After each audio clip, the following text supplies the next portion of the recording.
Pai de misericórdia, Pai amoroso, Pai querido, Jesus, nosso Mestre, Senhor, mentores da Casa de Conselheiro, espiritualidade amiga, aqui estamos para mais uma noite de estudo. Queremos pedir muita paz aos nossos corações, muita luz para podermos entender a palavra que o Senhor vem nos transmitir através do nosso irmão Leonardo na noite de hoje. Olhai, Senhor, por todos os nossos irmãos que prometemos de rezar, que pediram as nossas orações. Olhai pelas necessidades de cada um em particular e concedei aquilo que mais necessitam conforme a sua vontade. E assim, ó Pai, nos colocamos abertos a essa noite de estudo, dando todos juntos o nosso graças a Deus. Boa noite, meus irmãos caravaneiros. Vamos nos dedicar hoje ao estudo do Livro dos Espíritos, perguntas 216 e 217. A pergunta 216 e 17 estão no item Pluralidade das Existências para Essências Físicas e Morais. Isso está no capítulo 4, que tem como título O Mundo Espírita ou o Mundo dos Espíritos. E pertence à segunda parte do Livro dos Espíritos de Allan Kardec, que estudamos aqui toda semana. Muito bem, vamos então à pergunta e a resposta pergunta de Kardec e a resposta dos Espíritos contido na pergunta 216. O homem conserva em suas novas existências traços do caráter moral de suas existências anteriores? Resposta dos Espíritos. Sim, isso pode acontecer, porém, melhorando-se, ele muda. Sua posição social pode também não ser a mesma. Sua posição social pode não ser a mesma e de senhor torna-se escravo. Seus gostos são inteiramente diferentes e tereis dificuldade para reconhecê-lo. Sendo o espírito o mesmo nas diversas encarnações, suas manifestações podem ter entre uma e outra algumas analogias, modificadas, todavia, pelos hábitos de sua nova posição, até que um aperfeiçoamento notável tenha mudado completamente seu caráter, pois, de orgulhoso e mau, pode tornar-se humilde humano se arrependeu. Então, com o auxílio de Milanês, no seu livro Filosofia Espírita, volume 5, psicografia do médium João Nunes Maia,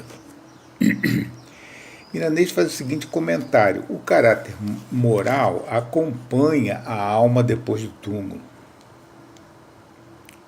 Então, todas as nossas aquisições morais vão ficar plasmadas no nosso espírito. Então, paciência, dedicação ao trabalho honesto, compreensão, fé, caridade, aquela centelha de amor que já começa a se desenvolver dentro de nós, elas vão ficar guardadas. Certamente que são aquisições de outras existências, e são fruto de duas coisas, do tempo e da maturidade. O tempo pode passar e nós não podemos ter atingido maturidade. Mas o tempo colabora para que, se nós colaborarmos também, nós vamos atingir uma mudança para melhor. essa mudança para melhor nós chamamos de maturidade. Mesmo nas piores condições de reencarnação, ele não deixará de ser a criatura virtuosa, que o seu espírito já acumulou essas virtudes, esses bons procederes, esses bons hábitos de reencarnações anteriores. Se ele vier abastado, da mesma maneira. Muitas vezes a família tem uma outra visão de vida e ele não concorda até com a própria família porque ele já tem outro tipo de questões morais já guardadas no seu espírito. Então isso vale tanto para aquele que não tem recursos materiais como para aquele que já tem recursos materiais nessa reencarnação. Isso é a grande vantagem da reencarnação. A reencarnação acontece justamente para que a gente possa ter, possa guardar essas aquisições e aprimorá-las de encarnações a reencarnações. Se ele ainda é ignorante, continua Milanês, mesmo que nasça em família virtuosa, muitas vezes não se comportará como aquela família. Muitas vezes a família tem uma tendência ao bem, desenvolver uma vida honesta, uma vida de caridade, uma vida dirigida às boas ações, e aquele elemento não corresponde. Então ele passa a ter vícios, se entrega a determinadas companhias negativas, porque ele ainda não construiu dentro dele a maturidade. E ele vem justamente de uma família desse tipo para que isso aconteça. Nós muitas vezes falamos até com relação a nós mesmos o seguinte: nascemos numa família espírita, e isso para mim foi uma bênção. Eu não sei o que seria tal o meu grau de necessidade, e tal o meu grau de ignorância, e tal o meu grau de afastamento, muitas vezes, das coisas que Jesus nos trouxe, em pensamento, que eu falava assim, na minha juventude: puxa vida, se não fossem esses meus pais, eu teria feito aquilo que meu colega fez. Eu teria tomado aquele caminho que aquela pessoa tomou. Olha agora ela quebrando a cara. Então, esses mais necessitados nascem em famílias que podem orientá-lo. Isso é a grandeza da justiça e da misericórdia de Deus. Bom, então temos que ter cuidado, com Milanês chama atenção, com as generalizações e o determinismo. Nem sempre acontece assim, nem sempre o necessitado vai nascer numa família virtuosa, como o exemplo que eu dei agora. Isso nem sempre acontece. Então, muitas vezes, um necessitado nasce numa família sem recursos, mas uma família honesta, e a maturidade vai se desenvolvendo, vai acontecendo pelos exemplos que ele vê da família. Por isso que é muito importante pais e mães plasmarem desde pequeno nos seus filhos a noção dos ensinos de Jesus. A minha lembrança de infância, desculpe se eu estou falando na minha pessoa, e nós devemos falar isso nos estudos, é de todo dia, na hora da Ave Maria, nós acompanharmos Geraldo de Aquino fazendo aquela oração, depois de uma página de Emmanuel lida. Passei a infância toda fazendo isso. Então, eu não atingi a maturidade ainda, hein? Veja só, hein? Como é que eu estou lá para trás? Porque ainda estou lutando com as minhas imperfeições. Mas eu agradeço muito ter nascido num lar espírita. E todos nós que temos filhos, netos, nós devemos sempre falar das coisas de Jesus para eles. Nós não vamos fazer proselitismo dentro do próprio lar, né? As pessoas não têm que ser essa ou aquela religião, mas as verdades de Jesus têm que ser ditas, porque as verdades contra Jesus estão sendo muito ditas por veículos muito potentes, como as redes sociais, como os influenciadores materialistas e nihilistas, né? Falando abertamente contra o Cristo, né? Isso fora as deturpações de outras seitas religiosas que apresentam o Cristo de uma forma completamente distorcida. Então nós temos que falar sobre os ensinos de Jesus com as nossas crianças, isso é muito importante. Por isso, importantíssimo é o trabalho da evangelização, né? Que os nossos meninos e as nossas meninas fazem aqui em Conselheiro, né? Que eu adoro. A alma nunca esquece o bem, diz Miranês. Quando esquece o bem, é que ela ainda não tinha solidificado essas noções no seu espírito, né? Então, continua Miranês, nesse comentário da pergunta 216, que as modificações que ocorrem com relação à moral de Jesus, que nós saímos do estado de ignorância e de necessidade para adquirir um domínio mental e pensar junto às correntes do bem, ela requer sofrimento, ela requer sacrifícios, existem problemas, né? Existem dores inomináveis. E nós temos, devido ao nosso estado ainda, infelizmente assim, mas isso é realidade, né?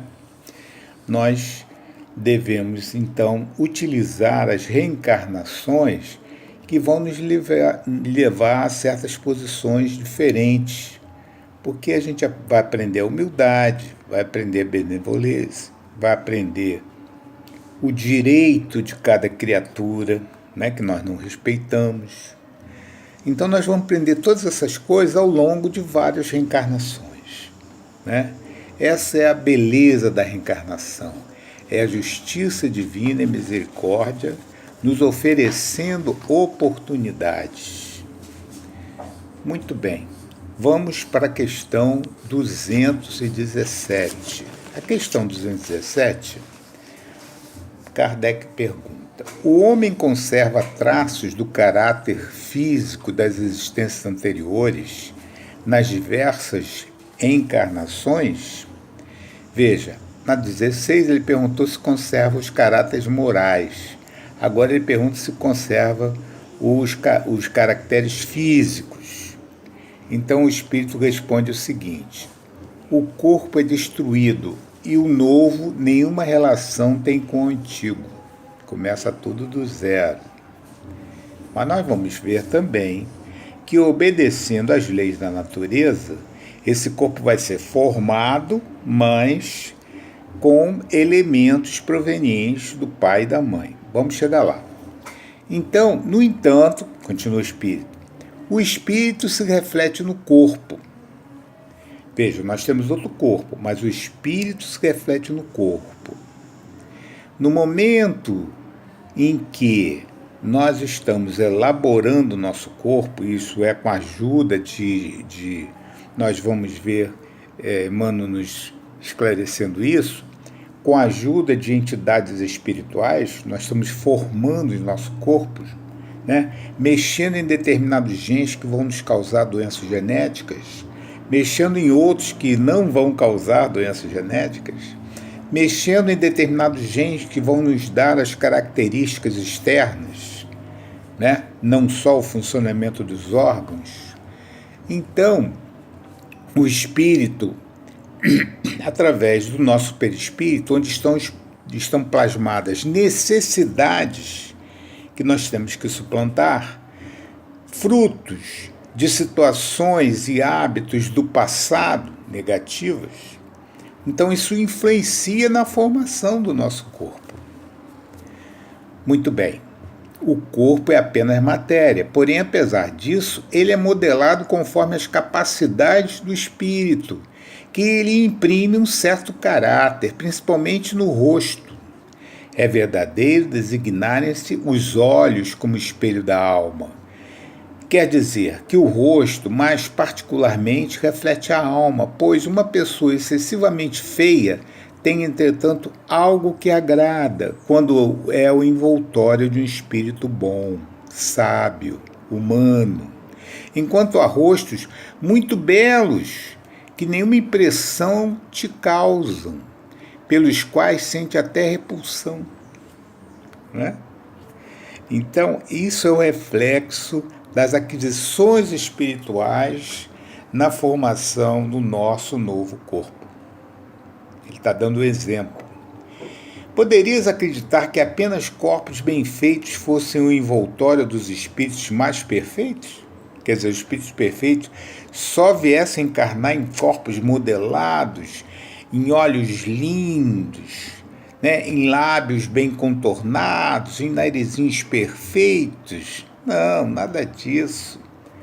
Então, você acredita, pergunta o espírito, que esses corpos bem feitos fossem envoltório dos espíritos mais perfeitos, ao passo que todos os dias encontra homens de bem sob aparências disformes, sem ter uma semelhança pronunciada, a similitude dos gestos e dos pendores pode dar. Portanto, o que se chama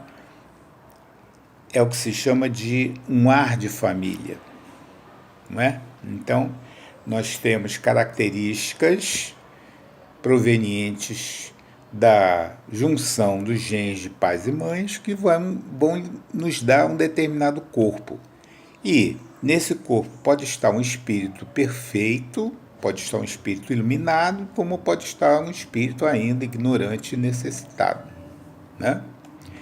Aí vem o comentário de Kardec a essa resposta. O corpo que reveste a alma numa nova encarnação, não possuindo nenhuma relação necessária com aquele que ela deixou, visto que eles podem ter origens absolutamente diferentes. Seria absurdo concluir por uma sucessão de existências de uma semelhança que é apenas fortuita. Todavia, as qualidades do espírito, frequentemente, modificam os órgãos que servem às suas manifestações e imprimem no rosto e até no conjunto das maneiras um cunho distintivo. É assim que, sob o envoltório mais humilde, pode encontrar-se a expressão da grandeza e da dignidade. Né? Vamos abrir um parênteses aqui. Nunca julgue pelas aparências, você vai cair sempre em erro. Né? Continuando. Então, num corpo humilde, pode-se encontrar a expressão de grandeza e dignidade, enquanto que sobre uma vestimenta de um grande senhor, vê-se algumas vezes a baixeza e ignomínia. Algumas pessoas, saídas da posição mais ínfima, muitas vezes assumem sem esforços os hábitos e as maneiras da alta sociedade. Parece que elas aí reencontraram o seu elemento, enquanto que outros, apesar do seu nascimento, da sua educação nesse meio, no meio mais sofisticado, né, elas se encontram sempre deslocadas. Como explicar esse fato de uma outra maneira, se não a ser por um reflexo daquilo que o espírito foi antes? Então, como explicar isso, se não pela reencarnação, pela volta do espírito à vida corporal? Milanês, na questão 217, diz o seguinte: não só os corpos moldados se encontra o espírito de elevação, confirmando o que Kardec falou, né? E ele fala e vai mais além. Geralmente ao contrário, quase sempre ao contrário. Os grandes missionários pedem corpos sem atração físicas e muitas vezes pedem corpos com problemas, até para sanar determinadas arestas que ficaram do passado, que eles também estão em linha evolutiva, que eles também estão em caminhada evolutiva. Né? Então vamos lembrar alguns exemplos aqui para ficar bem frisado esse ensinamento que nos trouxe Kardec. Alta de Souza, a poeta que nos ofertou vários poemas por Francisco Cândido Xavier e hoje é uma patrona de várias causas espíritas pelo Brasil afora. Alta de Souza nasceu no Rio Grande do Norte, em plena pobreza, mas chegou a publicar um livro. Morreu aos 24 anos com tuberculose. Uma pessoa franzina, baixinha, né? Um corpo cheio de problemas. Francisco de Assis terminou, tinha uma estampa na juventude bem diferente daquela que ele chegou à idade mais avançada, né? Quase cego, fortes dores de cabeça e de quando em quando saíam umas feridas que ele não conseguia cicatrizar, né? Clara, que hoje é conhecida como Santa Clara, foi um dos espíritos encarnados que ajudou bastante ele nessas dificuldades do seu corpo. Chico Xavier, um problema de vista que fazia com que ele psicografasse com dores nos olhos, né? Problema também de tuberculose, problema também de pneumonia, problemas cardíacos, né?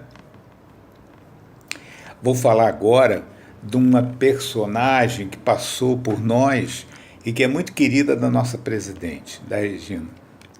Aurino Costa. Aurino Costa. Artrite reumatoide infecciosa. Começou a paralisar os órgãos aos 15 anos. Foi para a cama todo deformado. Só em 61 ele conseguiu fazer uma operação para ficar na posição vertical. Assim mesmo, com um amparo, né, com uma proteção. Mas a maior parte da vida passou deitado.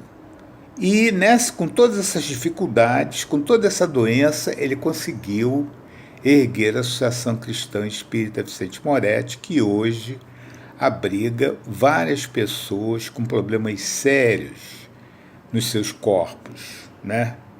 Com impossibilidades de locomoção, sem possibilidades de normalidade mental, né? Aurino desencarnou em 1986. E a Ação Cristã Espírita Vicente Moretti é uma homenagem ao presidente do centro que lhe acolheu depois que a sua mãe morreu, né? Ele acolheu naquele asilo e ele transformou aquilo numa obra grandiosa. Quem ainda não assistiu, Rua Maravilha, em Bangu, vale a pena fazer uma visita. Muito bem, depois desse comercial aqui, da Associação Cristã Espírita Vicente Moretti, que não é um comercial, mas é um convite, né? Importante para que a gente conheça aquele trabalho. Vamos falar da herança biológica. Milanês também faz um comentário assim: os filhos nascem predispostos a tais problemas que os pais tinham. Nós herdamos caracteres físicos, mas herdamos também problemas de enfermidades, né? A minha avó era diabética, provavelmente eu herdei um genzinho lá de trás que chegou agora e se manifestou. Olha eu falando de mim de novo, hein? Que erro. Bom, se a família é uma reunião de espíritos, de indivíduos, mais ou menos com os mesmos níveis de problemas, não é? Por isso nós nascemos naquela família, sem generalizar, nem sempre isso acontece, os filhos herdam genes e sofrem as mesmas doenças dos pais, né? Primeira coisa que você, quando cai no médico cardiologista, ele pergunta é o seguinte: seu pai morreu de infarto?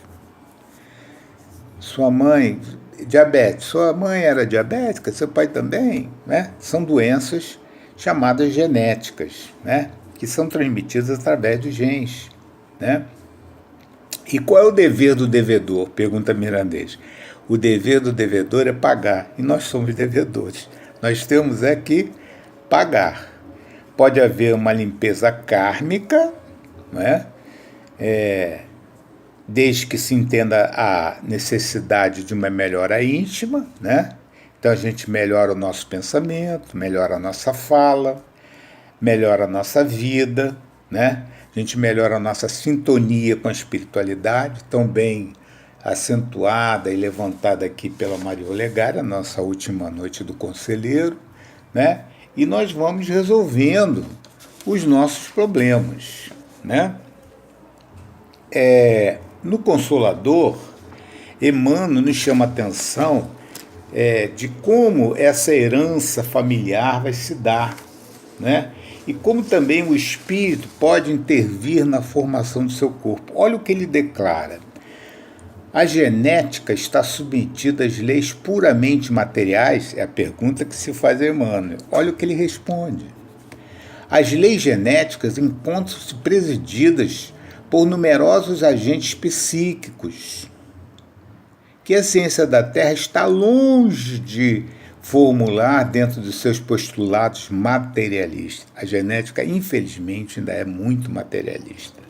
Ela não conta com ação espiritual de nenhuma maneira na composição genética, no encontro dos genes de pai e mãe e na expressão genética desses genes, na expressão a partir de um determinado gene, de um trecho de DNA. Vamos falar um pouco mais à frente sobre isso.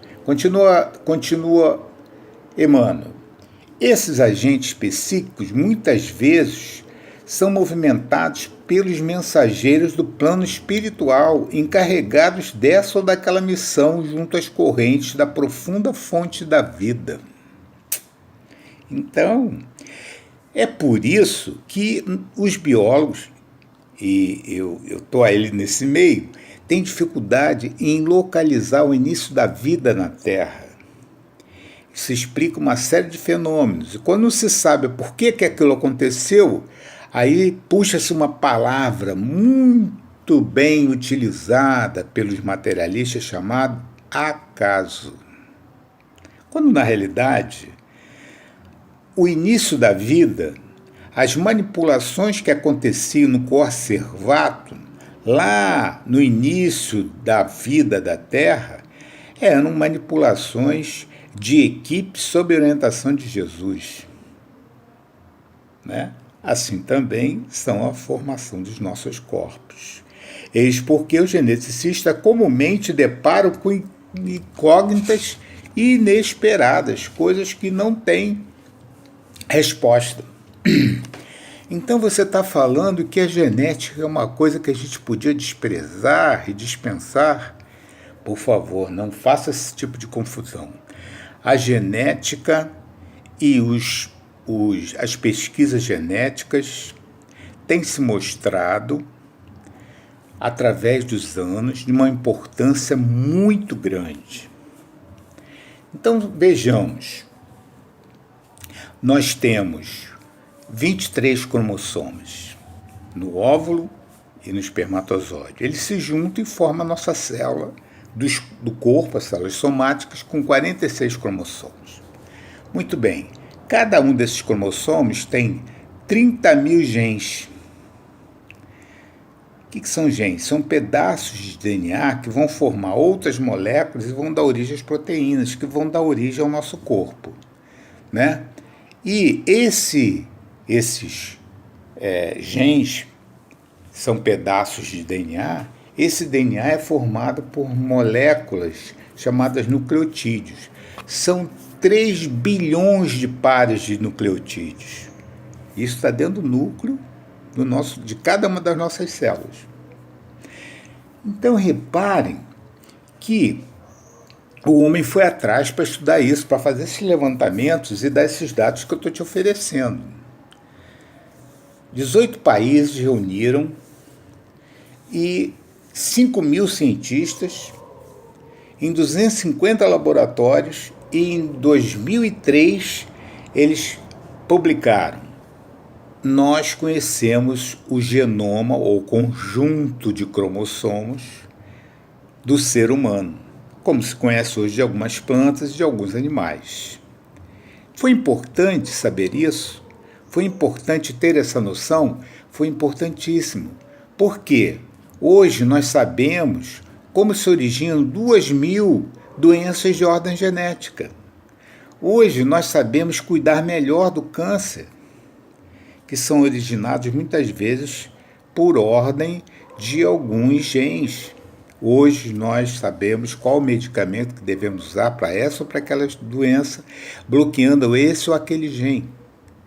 E o que falar da medicina forense, que através do DNA identifica criminosos, inocenta outros, né? Identifica paternidade, que é uma coisa importante que no passado nós não tínhamos, né? Era uma interrogação. E a genética nos possibilita isso. Então, esse conhecimento que o homem desenvolveu, logicamente, sobre a orientação da espiritualidade, é importantíssimo e devemos valorizar. Devemos ficar atentos, logicamente, para aqueles grupos que querem manipular a espécie perfeita, né?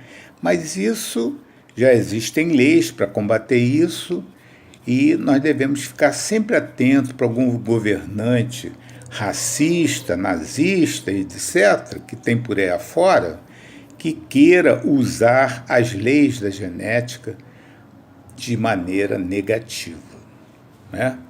Muito bem. Para encerrar, vamos ver como é que um espírito lá da espiritualidade vê o nosso corpo. Hoje a gente está falando de corpo, né? Então vamos ver como é que Augusto dos Anjos, no poema Vendo o Homem, do livro Lira Imortal, de 1939, psicografia do Chico, ele diz o seguinte: olha só a apreciação dele, como é que ele vê o corpo do homem. Efêmero é esse orgulho, homem, que guardas nesse mundo de angústia e de dores, onde soluçam seres inferiores entre milhões de células bastardas. É o teu dia de dor, grande e profundo, sobre o eterno mistério endevassado. És o triste fantasma encarcerado nas leis organogênicas do mundo. O corpo, que é teu gozo alto e triunfante, que embelezas na terra e em que perfumes, uma taça de angélicos perfumes, é um vaso tenebroso e repugnante. Vive nas luzes, onde não se esbarra, aventura que sonhas e desejas. Pois sobre o mundo, a boca com que beijas é a mesma que vomita, cospe e escarra. Mas se vives na terra por teu mal, cheio de sonho e dor, angústia e ânsia, todas as lutas são a substância do progresso infinito e universal. Então, Augusto dos Anjos está dizendo que nós estamos num corpo com alguns problemas porque nós plantamos esses problemas no passado. E estamos agora progredindo para o infinito usando essas lutas, usando essa angústia, essa ânsia, para que a gente possa evoluir, né? E que nós tenhamos na realidade, nós saibamos estar no estado mental ligados aos ensinos de Jesus, e aí nós estaremos acima desse turbilhão de orgulho e egoísmo, que são forças que devoram as nossas qualidades nobres, que estão ainda começando a surgir em nós. Então, sejamos com esse corpo gratidão ao nosso Pai. Vamos agora, irmãos, fazer a nossa oração. Eu peço para que vocês nos acompanhem num pedido que Ivone nos fez e também através da sua literatura, para que nós não nos esqueçamos de orar pelos nossos irmãos suicidas. Então, vamos fechar os nossos olhos e vamos orar. Senhor Jesus, obrigado pela oportunidade de estudo. Obrigado pela ambientação harmônica entre nós e a espiritualidade que se dá em cada uma dessas reuniões. Obrigado, Senhor, pelas oportunidades que nos têm aparecido a todo momento para que nós possamos nos reformar. E ajuda-nos, Senhor, neste trabalho, porque ainda temos dificuldade em executá-los. Senhor, pedimos também nessa oportunidade por todos os enfermos, por todos aqueles que estão envolvidos nessa luta no momento em que passamos na Terra para combate a essa enfermidade que nos assola. Em particular, Senhor, pedimos pelos nossos irmãos que já fizeram a passagem pela porta larga do suicídio, numa posição de revolta, de mágoa, que eles possam estar assistidos pelas falanges de Maria de Nazaré, para retornar novamente aos caminhos evolutivos. Obrigado, amigos e conselheiro da espiritualidade que nos sustentam. Obrigado, conselheiro. Obrigado, Senhor Jesus.